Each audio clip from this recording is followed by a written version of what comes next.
Hannah Murray on TRE in the afternoon.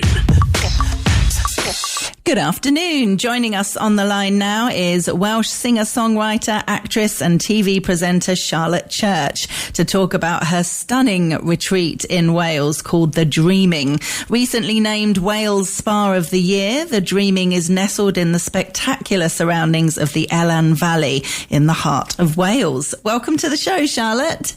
Thank you so much for having me on. Lovely to speak with you. Oh, it's great to have you with us. And, I can totally understand why it's called The Dreaming. It looks absolutely glorious. How did you come across this place? Well, I was on the lookout for basically a parcel of land to invest my money in, really, because rather than sort of investing in things that weren't really aligning with my ethics, then I just wanted to invest in the land. So that was sort of my primary driver at the beginning. And then I found this place, and it's Laura Ashley's old family home. Oh, wow. And it used to be a Cistercian, it used to be a Cistercian monastery back in the 15th century. So the house has got a lot of history. It's curtained by two waterfalls, the Nant Gorwen and the Nant Caethon. And I mean, it's so glorious. Like, it's so magical. It feels like you're in a different realm. Yeah. I've been looking at the photos and the videos. It looks really, really beautiful. So when did you kind of get into spirituality and well-being and things like that? Because you're obviously really passionate and knowledgeable about it. Oh, thank you. I think I always have been since I was a little one, really. You know, when I was younger, I used to sing a lot of sacred music and in different traditions, and I think that I was always like just very motivated towards I suppose maybe healing. Not quite, it wasn't quite so much healing, but towards soothing, let's say, somewhat. And you know, a lot of my music and what I was trying to do with my music was sort of about soothing people. And so I think that as soon as I found that land, or that land found me, maybe is more accurate, then I have just been on this amazing path of really like trying to bring together different disciplines of, you know, scientific inquiry and the science of creativity and the science of awe and happiness and what gets in people's way of like authentic expression. And, you know, what are the main factors of what's going wrong in society? Like, why are people feeling such anxiety? Why are people feeling so disconnected from themselves, from each other, from nature? And so at The Dreaming, our three pillars are sound therapy in all of its forms, nature connection, and ceremony. Oh, wonderful. I've been looking through all the different things that you do there. There's a couple of things I wanted to ask you about. Dream work, that sounds really interesting. I know all about breath work, but what's dream work? Well, dream work is a growing movement where people are starting to, I think dreams have always been like so mysterious to us. Even, you know, when you look at Carl Jung had a lot to say about dreams. And I think that it's just such, you know, it's such an endlessly interesting and actually quite revealing way to do the inquiry, I suppose. We're all at a different stage of a journey into self-inquiry and understanding of ourselves and understanding our role in the world and understanding what we want from this life. And I think that dream work is a really interesting delve into the subconscious. And, you know, there's so many ways in which dream work is done throughout indigenous cultures all over the world. So it's a really fascinating area, not just fascinating from like a neuroscientific point of view, but also more on that soul search and soul seek. It's a fascinating realm. Yeah, it sounds it. And what about nighttime forest bathing? That sounds lovely. Or is it freezing? Well, I think that, you know, part of what I've been wanting to do, part of what we do at The Dreaming is that we are connecting people back with a sense of wonder and awe and like play. And I think a lot of the time we are sort of dissuaded from going outside in the dark and the cold but actually it's a really magical time to be outside. Whether it's that you are sort of moon gazing or stargazing, or whether that you are sat quietly in the forest feeling the wildlife come to life around you. And then sometimes we do chanting in the forest at nighttime as well, which again is a really beautiful practice, and things feel different in the night. So it just brings a whole other area of nature connection, which most people don't really do anymore, because it's sort of like, oh, I don't know, maybe it's a bit dangerous or won't be able to see. So obviously we make it very safe for people to be outside, and when we get settled, then we sort of switch all of the lights off and then engage in whatever practice that we're doing, whether it's forest bathing or whether it's chanting, all sorts of things. But really the goal is to deeply connect people to that sense of like magic and play and awe. Yeah. And I know you've had some incredible feedback from people who have come on various retreats there, some people calling it life-changing. Yes. I mean, it's been an absolute honor and a privilege to be a part of it all, and also to sort of start my journey as a facilitator. It's one thing being a performer, but it's quite another thing facilitating people through, sometimes quite emotional or opening experiences. The way in which people are responding, like, is weirdly exactly how I imagined, exactly how I envisioned it. I could see it in my mind's eye so clearly from the start of the project, because we had a 2-year massive renovation of the house before we opened as The Dreaming. And I could just see it all so clearly in my mind, how it would make people feel. And yeah, it's the first time in my life where that's ever happened. That it's been so clear, and then it's exactly as I thought. So yeah, it's a really beautiful thing to watch people, and we have all sorts of people. Some people who are going through grief in their life, some people who have sort of lost purpose and meaning, some people who are looking to rest because actually they find it really difficult to switch off. And we have all sorts of different pairings come as well. Couples come, solo travelers, friend groups, mothers and daughters. I mean, like, all sorts of different people come and break bread round the table, because that was another one of my driving wants really with this, is that I feel that society is so stratified, and how are we going to do this bigger work of healing and figuring stuff out in terms of the polycrisis that we've got going on Earth right now, when everybody's so separate.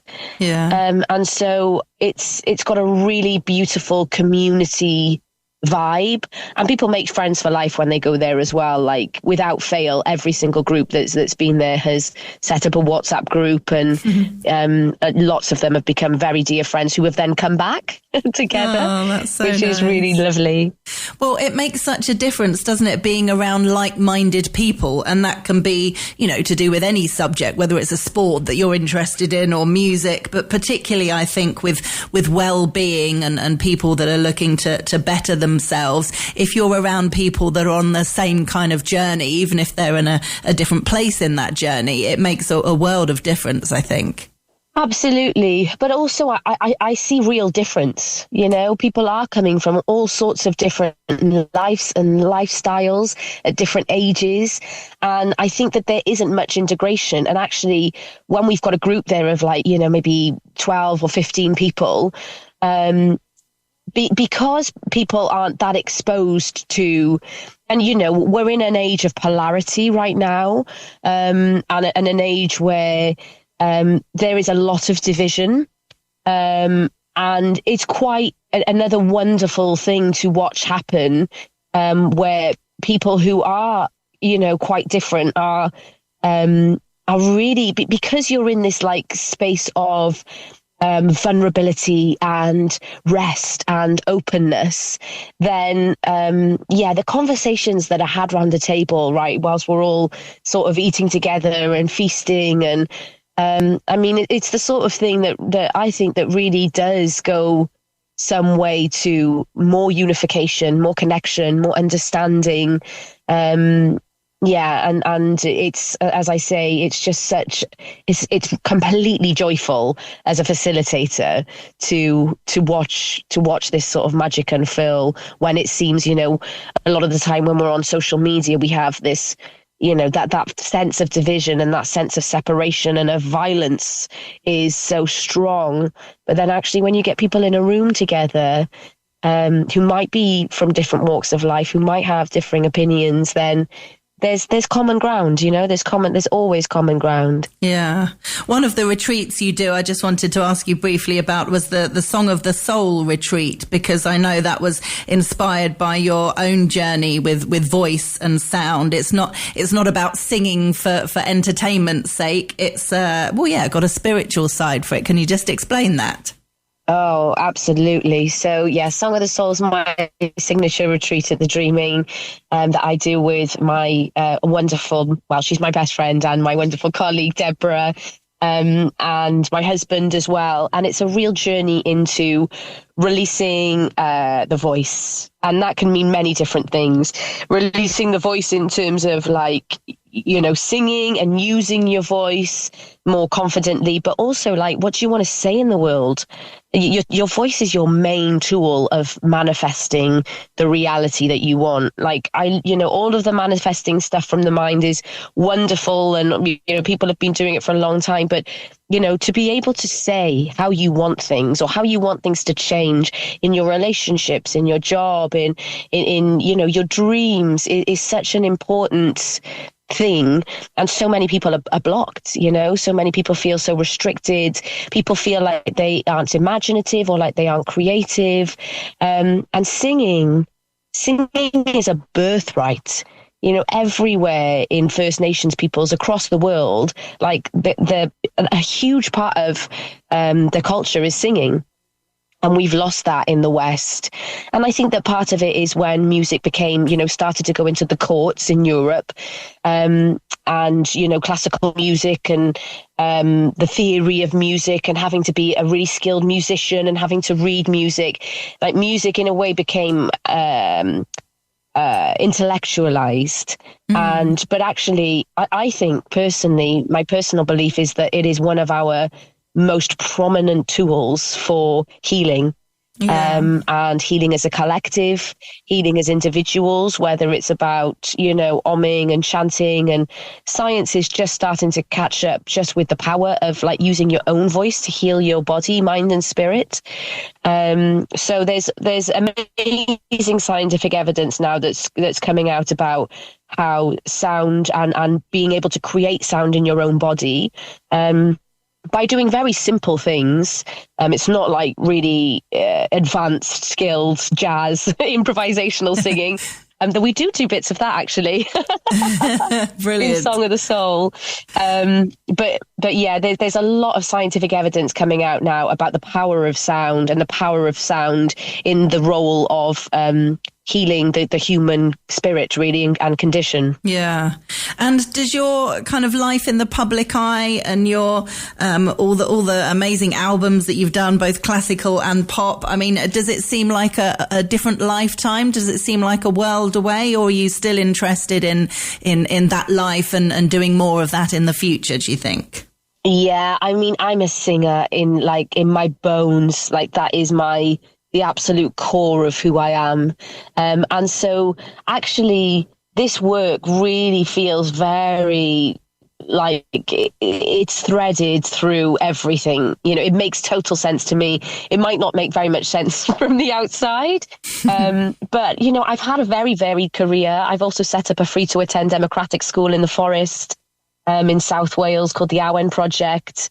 I have been more and more sort of working from an activist point of view about protecting the earth, and trying as much as possible to help Do you know what I mean? Help. There's as I say, there's a polycrisis of all sorts of things to be looking at, whether it's, homelessness that you want to try and help, whether it's that you want to save the rivers and have the conditions of the rivers be better, whether it's animal rights. There's all sorts of ways in which to get involved and be an advocate for life is essentially how I see it. So for me, this feels like a very natural next step.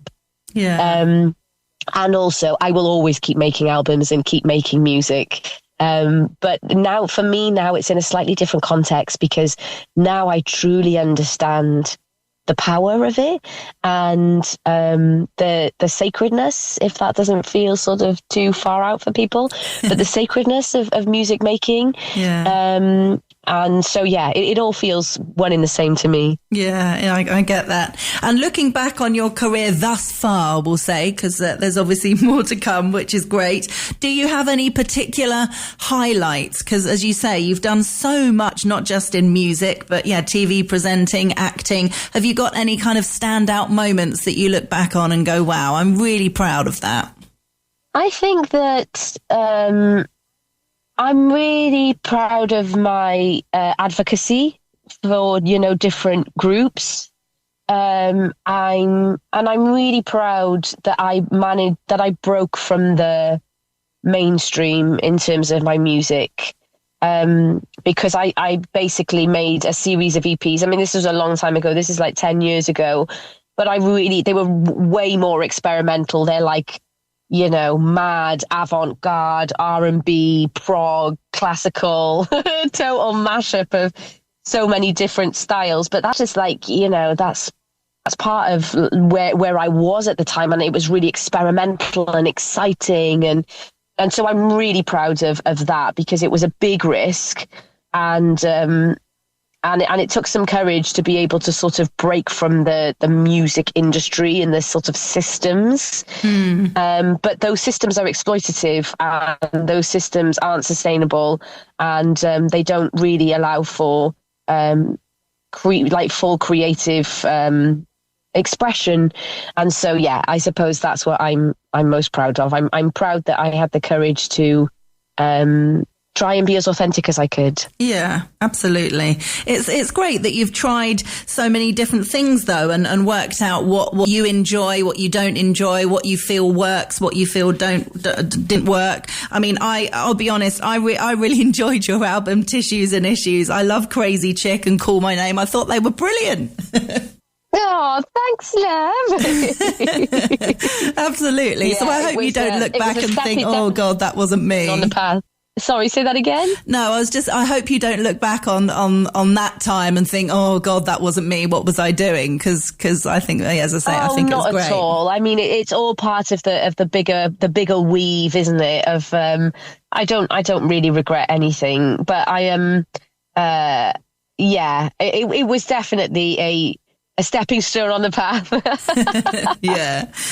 But no regrets. Well, if people want to find out more about this retreat and have a look at the beautiful photography and be inspired by the Welsh countryside, then they should go to the website, shouldn't they? Yes, absolutely. Our website is thedreaming.co.uk, and we've got so many different retreats. We've got obviously Song of the Soul. We've got our Dreaming retreats, which are happening year round. We've got Celtic retreats. We've got a queer retreat. We've got a melanated women of African and Caribbean descent retreat. We've got lots for all sorts of different people who need to do all sorts of different types of healing. Fantastic. Well, it's been lovely to chat with you, Charlotte Church. Thank you so much for joining us on Talk Radio Europe. Thank you so much for your time. Much love.